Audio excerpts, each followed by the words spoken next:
Bonjour à tous, on se retrouve chez Foil & Co aujourd'hui pour parler de la nouvelle gamme de Surfoil, les Chypri.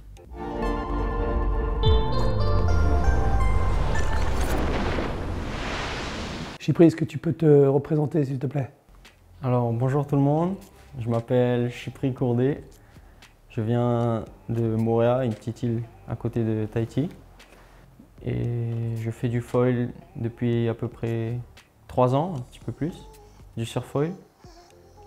Et je fais du design de planches, donc c'était pour moi l'opportunité de faire un modèle chez AFS avec l'aide de Richard et de Lolo.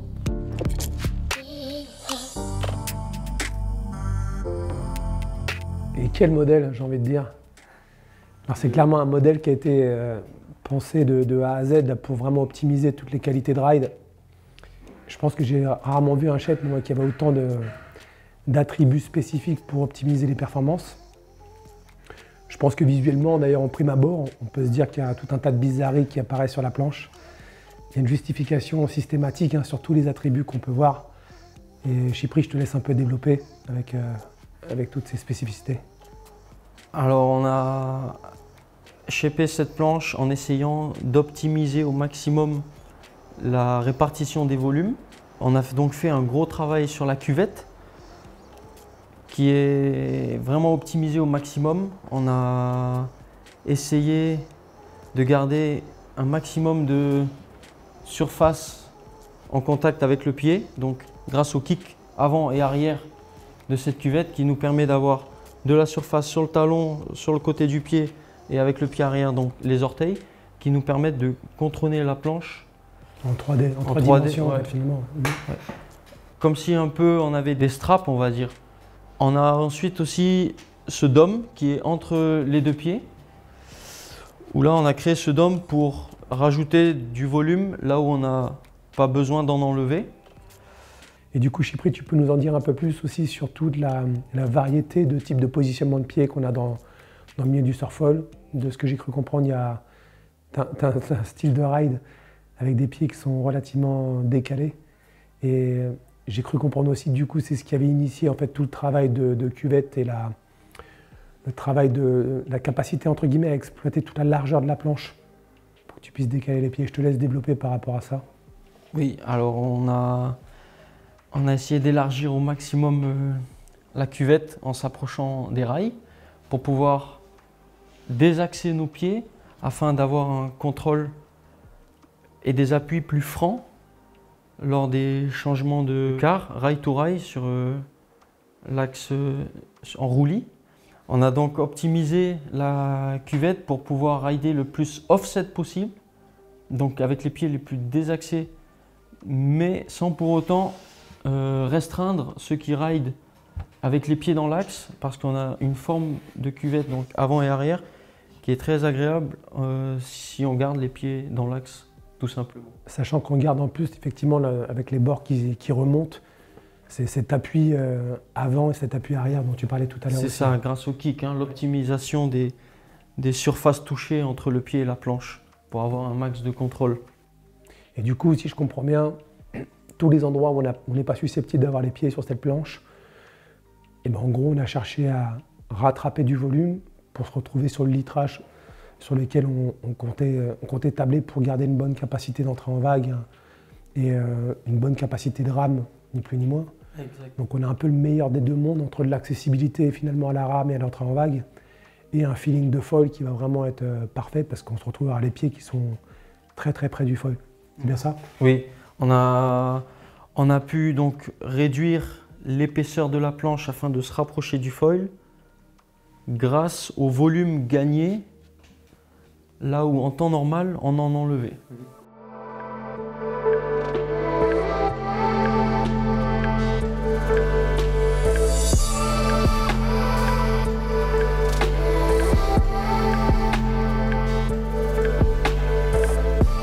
Est-ce que tu peux nous parler un petit peu maintenant du nose de la planche et du bulbe?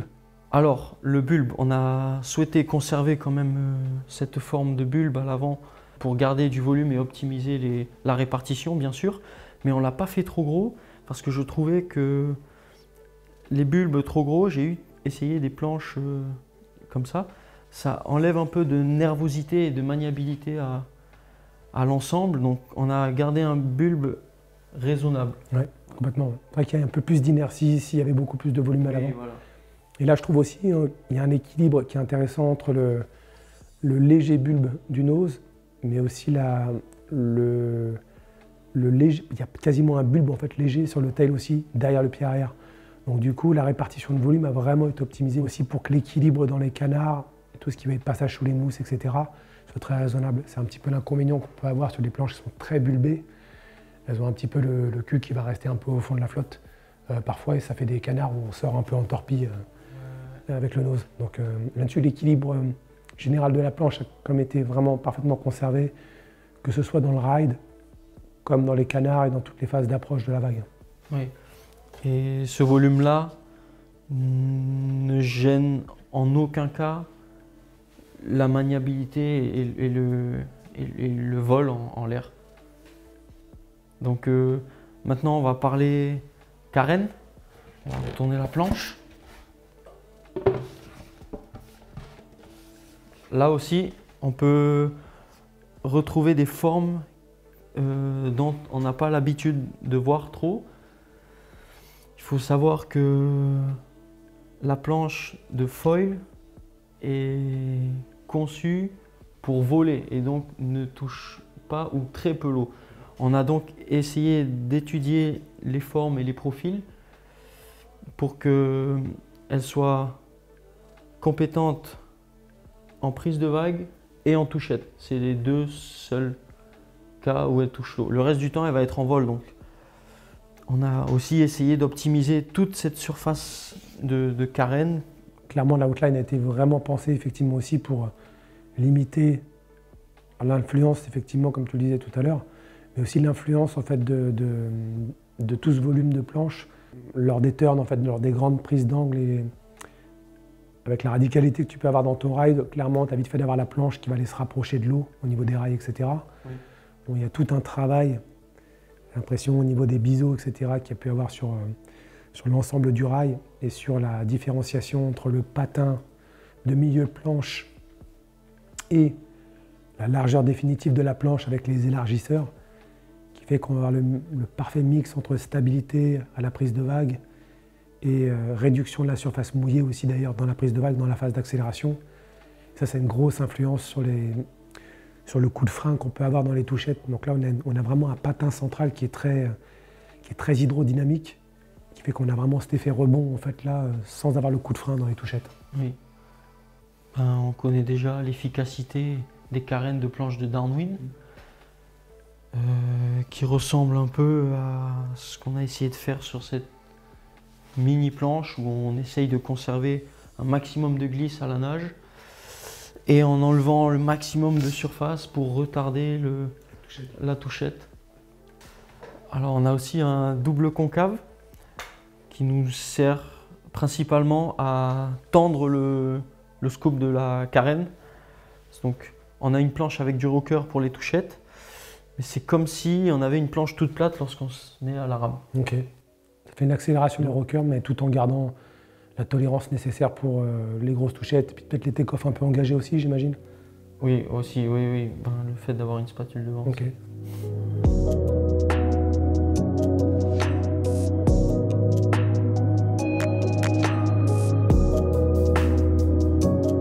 On a aussi fait un step de platine. Donc, on le voit mieux ici. Donc ce step, il a trois raisons principales. La première, c'est d'abord de fondre la platine dans la masse, donc elle ne créera plus ou beaucoup moins de traînées. Deuxièmement, ce step-là nous permet de continuer le double concave très loin jusqu'au dernier moment et de ne pas commencer le plat trop tôt. Et troisième raison à ce step, c'est qu'on peut se permettre de faire des kicktails ou d'apporter du scoop, du rocker au tail sans pour autant changer l'inclinaison en degrés de la platine en gardant tout simplement la platine parallèle au pont de la planche qui va nous permettre de ne pas naviguer nose down ni trop nose up. Ouais, carrément. Ça permet vraiment d'avoir une grande liberté en fait, de caractéristiques de shape et d'utiliser des courbes de rocker bien différenciées entre le nose et le tail, tout en gardant effectivement un angle de positionnement de foil qui va être entre guillemets un peu plus traditionnel. En prenant des options très radicales d'angle de rocker, etc., bah, le positionnement des boîtiers qui se fait à plat, il peut vite se retrouver dans des angles qui vont pas nécessairement être très adaptés à l'utilisation de nos foils après. Donc on va dire que c'est une super optimisation à tous les niveaux en fait, entre la réduction de la traînée qui va permettre d'avoir un meilleur niveau de qualité de rame, mais aussi une bien meilleure résistance aux touchettes aussi. Hein. Dans les touchettes, on va vraiment prendre beaucoup moins le coup de frein qu'on a l'habitude de prendre. Et puis le respect des lignes de rocker qu'on avait souhaité au préalable, c'est un super atout, clairement. Ouais. Frein à main, enlevé quoi. Exactement. On a aussi fait un pintail. Alors, on a enlevé toute cette surface-là qu'on aurait pu laisser carré au final. Mais on a enlevé tout ça pour, encore une fois, retarder les touchettes au maximum lors de prises de quart avec beaucoup d'angles. Surtout dans les take-off, dans les petites vagues creuses où on doit tourner sec et en étant radical. On a souvent tendance à laisser traîner l'arrière de la planche dans l'eau. En faisant ce pintail là, on a réussi à retarder encore les touchettes. Oui. Exact. Et vu que c'est de la surface et du volume qui ne nous sert pas pour placer nos pieds, ça ne nous gêne en aucun cas de l'enlever.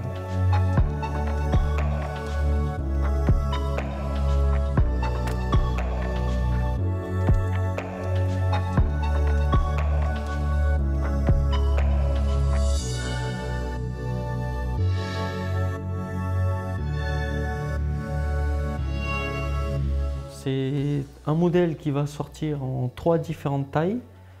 On a la 310 en 30 litres, la 4.4 en 35 litres et la 4.8 en 40 litres. Super. Et du coup, sur toutes ces planches, on garde une largeur qui va être commune. On a 19 pouces de large. On garde exactement le même concept de travail de carène, de répartition de volume, avec juste des longueurs de planches qui vont être un petit peu différentes, qui vont permettre de s'adapter aux différents gabarits du jeune d'une part, mais aussi aux différentes conditions. J'ai pris, on t'a vu rider l'autre jour, tu nous as bien montré qu'en gros il y avait des avantages à rider une planche un peu plus longue dans les take-off plus massifs, entre guillemets, dans des conditions plus massives, ou peut-être aussi dans des conditions dans lesquelles ça va à peine déferler ou pas déferler du tout. Oui. Et surtout, on sait aussi que rider des planches plus petites à l'inverse, ça donne vraiment un certain niveau de polyvalence pour tout ce qui va être haute activité, type dog start, etc. La 310 c'est magique sur beaucoup de points. C'est une board de surfall qui est incroyable, ça c'est sûr, en termes de performance. Mais c'est aussi une excellente planche de dog start et une excellente planche de wakefoil aussi, faut pas l'oublier. Towin. Exactement, et Towin bien évidemment, ouais, j'allais oublier. The best. Je suis très content de vous présenter cette gamme. Ça me tenait vraiment à cœur et je remercie AFS. Et si vous voulez en savoir plus sur cette nouvelle gamme de planches de surfoil, rendez-vous sur foilandco.fr. Bien joué, j'ai pris. Merci Richard.